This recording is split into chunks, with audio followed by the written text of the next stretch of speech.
And ano naman tayo? Weather update.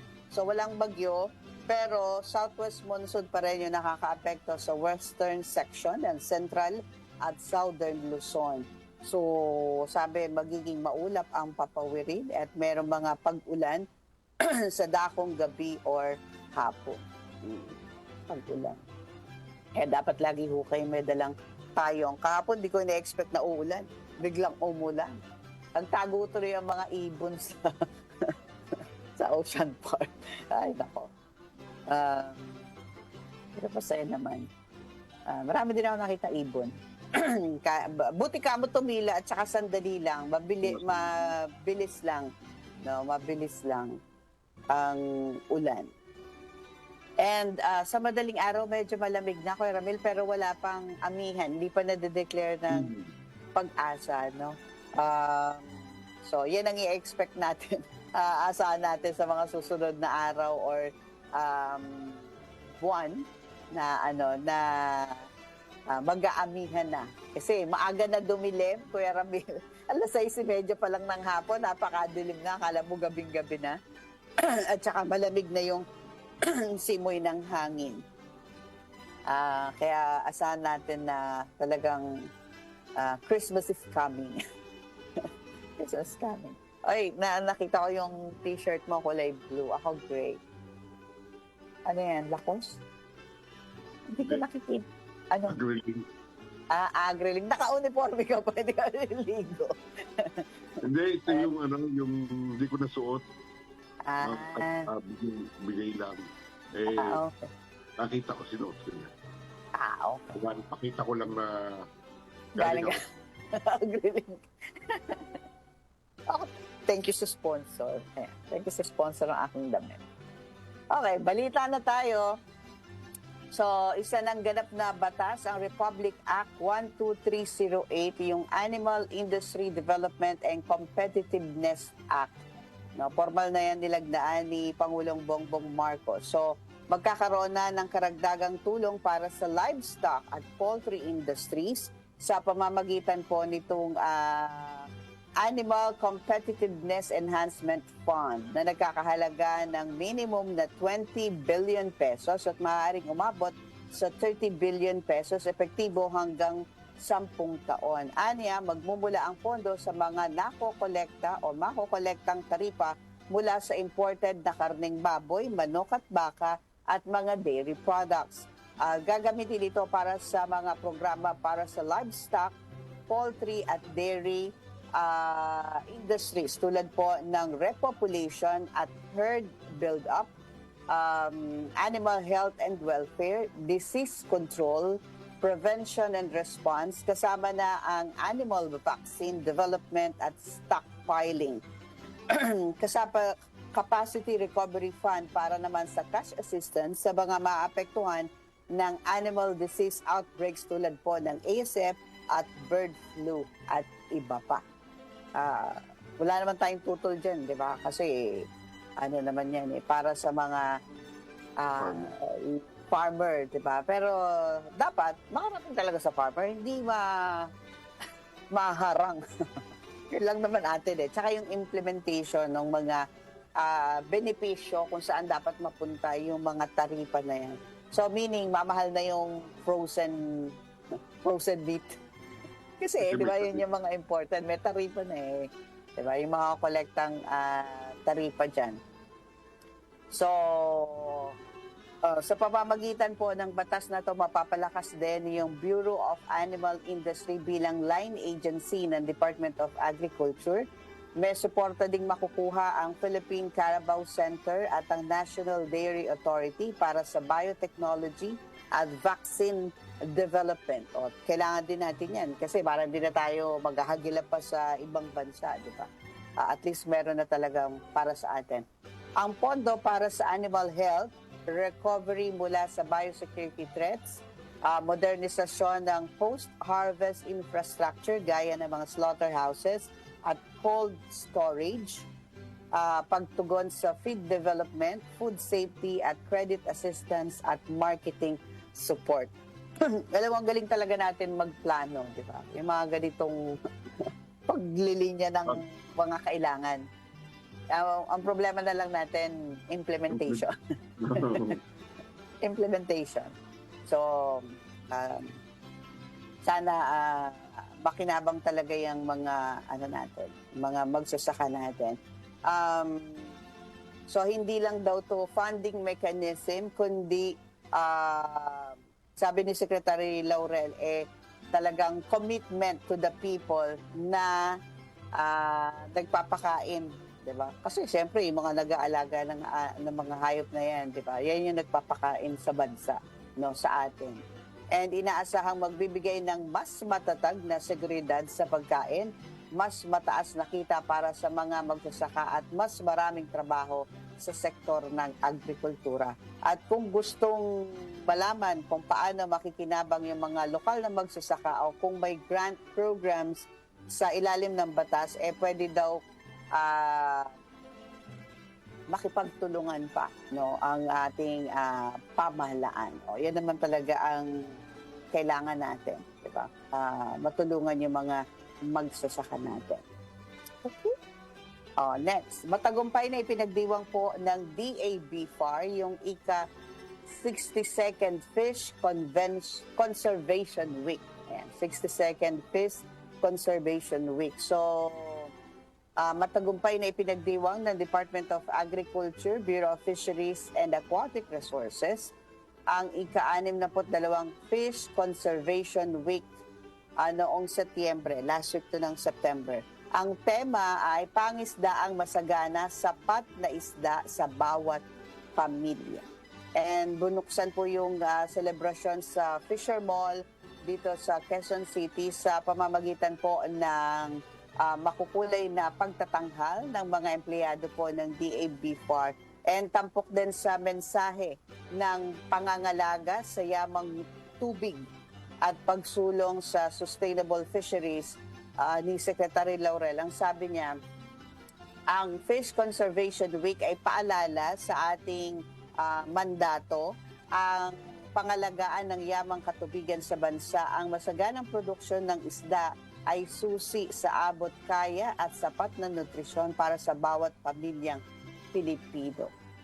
Okay? And dapat dito, hindi lang tayo umasa dun sa mga napapangisda natin sa dagat, di ba?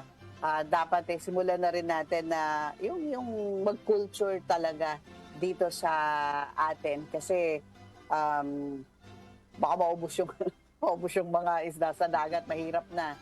Mahal ang krudo kapag papalaot ka, di ba?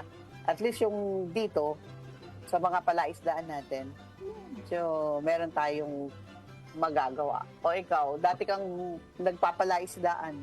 Hindi kasi darating talaga ang panahon na ang mahihira, hindi naman mawawalan ng isda sa dagat. Ang problema na mahihirapan ng makahuli. hindi naman din sa ganoon. Kumbaga, hindi mo na ma-afford yung presyo ng isda sa dagat. Oo, kasi syempre kumbaga yung cost mo ng kung paano mo mahuhuli yun, saka hirap din talaga. Yun. Mamahal nga, no? Ngayon nga lang, di ba, yung galunggong dati, pag umabot ng 60 pesos per kilo yun, sabi, naghihirap ng mga Pilipino. Ngayon, magkano galunggong? Di ba? Hirap. Sobra na. Hirap na. And inilunsad din yung Blue Fair Fish Project. So, inisyatibo ito na layong labanan ng illegal, unreported, at unregulated fishing sa bansa. Sa datos po ng Philippine Statistics Authority, umaabot sa 6 na taong pinakamataas ang produksyon ng pangisdaan sa unang kalahati ng 2025. Isang positibong senyales para po sa kita ng mga mangingisda at sa pagbangon ng local economy. So ayan, congratulations po sa DABFAR. Okay, ito pa isa. Ito kailangan din natin to. Mas pinahusay na logistic, nakikitang solusyon sa 30% na sasasayang sa ani sa bukid. No, doon sa AgriLink, AgriLink, nagsalita sa AgriLink Trade Show yung si Maria Teresa Roa Antonio, tagapangulo po ng naturang pagtitipon ng AgriLink, na ang tagal na pala ito, 30th AgriLink. Oo, yan ang pinakaano na namin. Dapat nga, kung hindi pa na yung pandemic, mas mataas na. Oo, 32 na. Okay. And doon sa naturang pagtitipon, sabi niya, mahalagang issue sa sektor po ng agrikultura ang halos 30% ng ani mula sa mga bukirin ay nasasayang bago pa makarating sa merkado. Ayon kay Maria Teresa Roa Antonio, 20% ng nasasayang na ani ay nagaganap mismo sa bukid pa lang. Maraming maliliit na magsasaka ang hindi na ihahatid ang kanilang produkto sa pamilihan. Kaya't ito'y nabubulok, naiiwan sa tabi ng kalsada o naibebenta sa mga negosyante na hindi patas ang presyo. So sabi niya, nakita niya ng kanyang mga mata mismo, di ba? Yung hamong ito, kapag walang maayos na imbakan at transportasyon, ay talagang lugi yung ating mga magsasaka. And dagdag pa niya, ang pagpapabuti po sa logistics mula po sa imbakan hanggang sa transportasyon ay susi hindi lamang sa pagbawas ng nasasayang na ani, kundi pati na rin sa pagtaas ng kita ng mga magsasaka. Ngunit binigyan din niya na ang mga ganitong hakbang ay nangangailangan ng malalaking pamumuhunan. At kapag ang mga magsasaka ng niyog ay gumagawa daw po ng kopra, ay nakakapagdala ng kanilang ani ng maayos, nakakarating ng mas malalaking merkado yung ani nila, nakukuha ang patas na bahagi ng kita at doon natin masasabi na tunay na may epekto ang pagtutulungan. So ayan, sa kopra pa lang yun, yung iba pa nating mga produkto. So yung AgriLink, isa po yan sa pinakamalaking trade show sa bansa para sa agrikultura, aquaculture at pagkain. Sa taong ito, nakatuon ang programa sa pagpapalakas ng logistics sa sektor po ng agrikultura. Ikaw may natutunan ka ba doon sa seminar? Logistics daw, Kuya Ramil. Hindi kasi pinag-usapan na namin yan kasi bawat meeting napapag-usapan yun. Yung tema nga, ang isa sa mga nagko-comment dyan, yung mga kasamahan namin sa AgriLink sa Visayas, Danao. Sa yung mga live animals. Live animals. Yung mga baboy na dadalhin dito, masyadong restricted. Oo. Ang dami kasi daw, ang dami kasi hinihinging papers. Oo. Kumbaga, pagka-release pa lang naman sa farm, may documents na bawat port tinitingnan pa. Oo. Yun ang problema. Yun nga sinasabi na bakit hindi ipinance ng government. Halimbawa, isang barge na doon lahat isasakay. isang barko na doon lang isasakay. Dapat meron na doon veterinaryo, meron kompleto na, may nag-aalaga para isa na lang kausap, hindi katulad nung Roro, ang daming truck, ang daming driver. Ang daming people. Yun nga pinagano. Nung first day, hindi ako naka-attend. Ay, ang ganda. Nung meeting, kasi doon sa labas, medyo marami rin tao. Pagkatapos nung cut ng ribbon, napalabas na ako. Ang dami nang kumarang sa akin, napakwento, Hindi na nakapasok ulit. Okay. So, ayan, talaga naman po na mahalaga po ang transportasyon, logistics ng mga ani natin, di ba? Totoo naman yon na marami po ang nasisira, no, na mga produkto natin kasi wala tayong imbakan, di ba? Yung mga cold storage natin, kung meron man sa lugar, mahal, hindi afford ang ating mga farmers. Tapos yun, transportasyon. Maliban doon, ang isa nating problema sa logistics natin, yung parang, yun nga, pag-ani natin, sabay-sabay tayo, tapos isa lang yung pupuntahan ng produkto natin.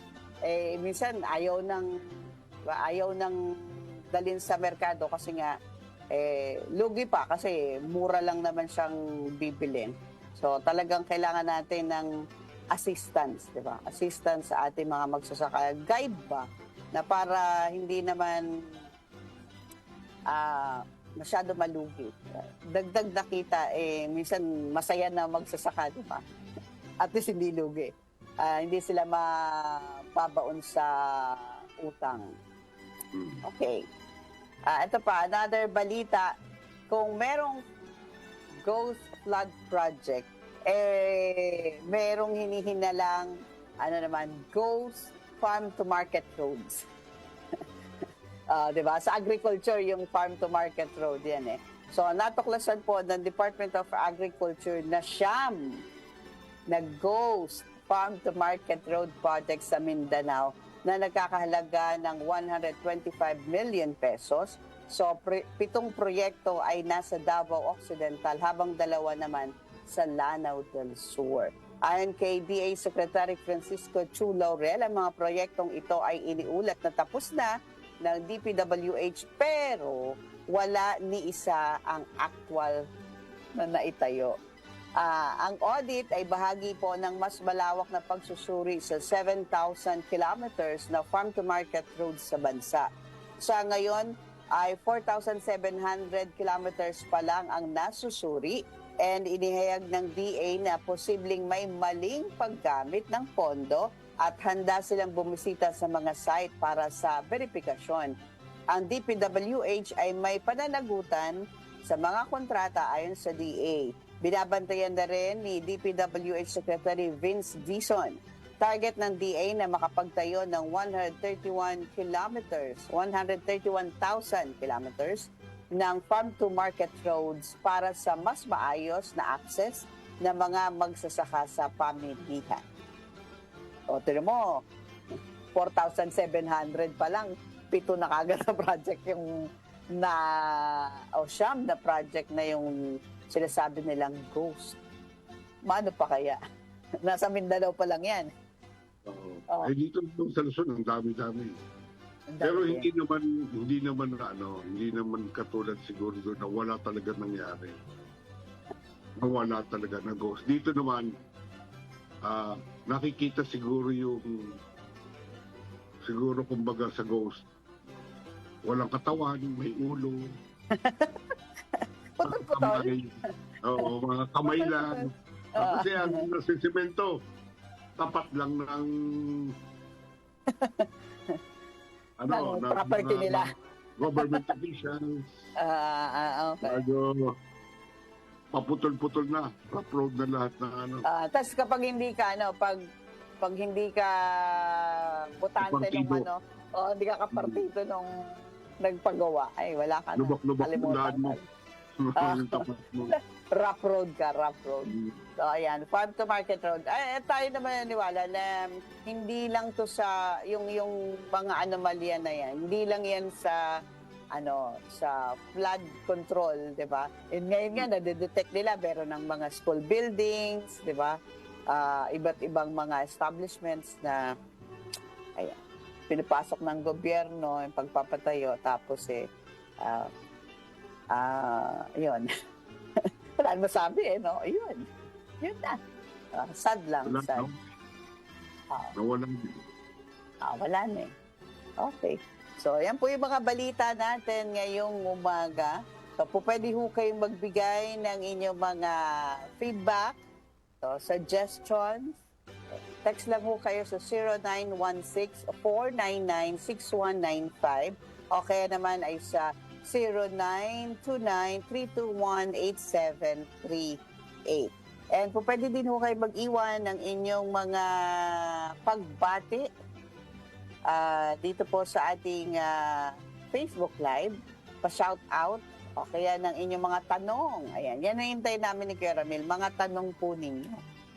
Mga topics na gusto nyo pong talakayin namin dito sa KSA. So, para po mapag-usapan namin ni Kuya Ramil, diba, masagot yung inyong mga tanong. So, isend nyo lang yan. Ulitin natin na mas mabagal, 0916-499-6195. O kaya naman, 0929-321-8738. Ayan po yung mga contact numbers natin.